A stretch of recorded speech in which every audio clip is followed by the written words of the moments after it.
ନମସ୍କାର ଜୟ ଜଗନ୍ନାଥ। ଚାଲନ୍ତୁ ଆଜି ହେଉଛି ମୁଁ କେଉଁଠିକି ଆସିଛି ଆପଣମାନେ ଦେଖିକି ଜାଣିପାରୁଥିବେ। ମୋ ପୁଅ ସ୍କୁଲକୁ ଆସିଛି। ଆଜି ତାଙ୍କର ମାତୃ କର୍ମଶାଳା ଦିବସ ଥିଲା, ଆଉ ସେମାନେ ଇନଭାଇଟ୍ କରିଥିଲେ। ମୁଁ ସେଥିଲାଗି ମୁଁ ଆସିଥିଲି।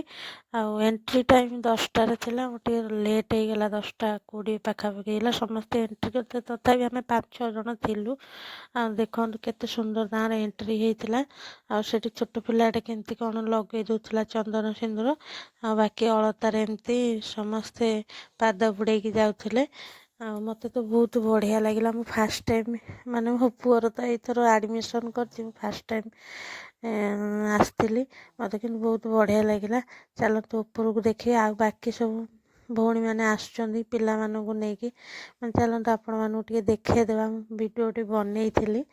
ଆଉ ତାଙ୍କର କିନ୍ତୁ ଆଲାଉ ଅଛି, ମୋବାଇଲ ଆଲାଉ ଅଛି।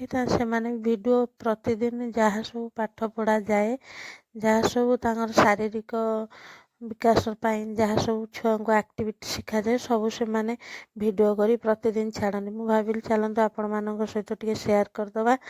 ଆଉ ଦେଖନ୍ତୁ, ଆଉ କ'ଣ କହିବି, ମୋତେ ତ ବହୁତ ବଢ଼ିଆ ଲାଗିଲା। ଗୋଟେ ଦିନ ତଥାପି ଆଉ ବାକି କେତେ ସବୁ ଥିଲେ।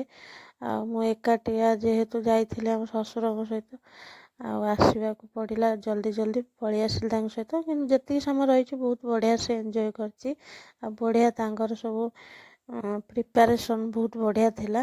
ଆଉ ସେମାନଙ୍କର ସେ ମାତୃକର୍ମଶାଳାରେ ସେମାନଙ୍କୁ କେମିତି ପିଲାମାନଙ୍କୁ ପ୍ରତିଦିନ ଶିଖଉଛନ୍ତି, ଆମକୁ ମଧ୍ୟ ସେଇ ଟାଇପ୍ର ସବୁ ଆମକୁ ଶିଖେଇବେ।